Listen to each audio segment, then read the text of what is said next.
Game guys, primal cuts and deboning o paparkas tayo mga idol. Sa lahat ng mga baguhan, tuloy-tuloy lang tayo mga idol. Next year, papalarin din kayo lahat. So ito, gagamitin natin itong bagong padala ni Butcher Knives Davao, 4.5 inches. Tapusin nyo itong video na to para sa inyo to mga idol. So ito, primal cuts and deboning. Tanggalin natin itong tampalin. Dadahan-dahanin ko lang para masundan nyo lahat mga idol. Para sa lahat ng mga pumapasyal sa atin dito, makuha nyo yung tamang diskarte at technique. Lalo na yung mga first timer, second timer. Yan.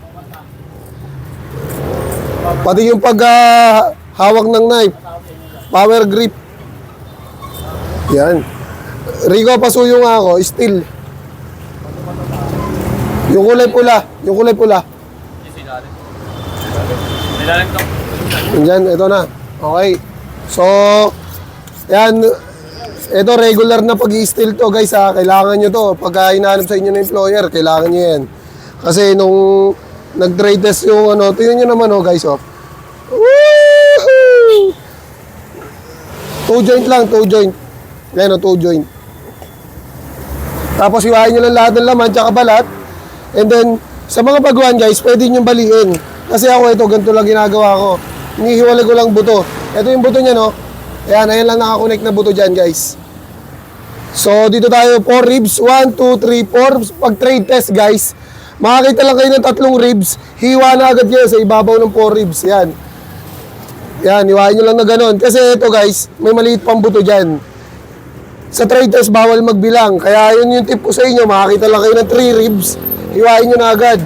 Just in case na sumobra man kayo ng isang buto, okay lang yun kasi standard pa rin yun, 5 ribs, okay? Ginagawa ko lang talaga siyang 4 ribs mga idol para may allowance tayo just in case na sumobra kayo ng isang buto, okay? At isa pa, malaki yung liempo natin pag 4 ribs lang, deboning guys. So pag nakita nyo to siko na to, adjust lang kayo ng isang daliri, tapos tsaka nyo hiwain, rekta sa joint na yan mga idol. Hiwain nyo lang yan, rekta sa joint na yan. Yan. Sa mga may napili nga pala akong 2 top sharer natin. Yung mga nag-share palagi ng video natin. Shoutout nga pala kay Chris Rodriguez at kay Ed Tiktik. Sila yung 2 nabigyan ko ng knife mga idol. So, abang-abangan nyo na lang yung knife nyo mga idol. Yan. Ang may buntot natin na ham leg mga idol, madalas nasa kaliwa yung ham leg. Okay? Tingnan nyo naman gano'n ka-solid yan, Diba? First layer. Ito para sa mga baguhan. Ito yung first layer mga lodi. Ayan yung first layer. Ayan yung puti na yan. So susundan nyo lang yan. From top, dito sa ibabaw, ang first layer, yan. 2 hiwa, tapos tsaka kayo mag-dagger. And then, dikit lang yung knife sa buto.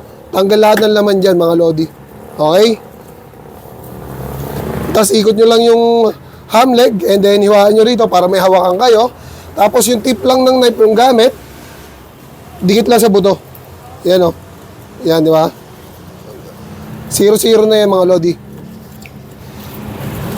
Next year, pagka naging okay na yung ginagawa natin mga lodi, abangan nyo, magdidibon ako ng beef next year. Ulitin ko lang guys, 5 years or higit pa na hindi na ako nakakahawak ng beef. Kaya susubok tayo ulit. So, ngayon busy lang kasi, okasyon. Kaya, paglalaanan natin ng oras yon. So, ito, tatanggalin nyo lang itong 4 ribs na to. May layer lang naman yan. Susundan nyo lang. Tapos, adjust na lang kayo dahil wala masyadong buto rito. Papantayin nyo lang sa neck.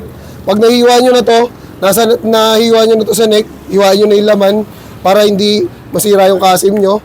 Ito na yung pork ribs natin na malaman. So, dito naman tayo sa exciting part. Gagawin natin itong pinakang madali para sa mga baguhan. Yan, sa lahat na nakapasa ng trade test, congrats sa inyo mga idol. Ito guys, di ba sabi ko sa inyo, pag may buntot, dito tayo hiwa. Pag walang buntot, dito, sa shoulder blade. So, ito yung layer. Yan, ito yung layer.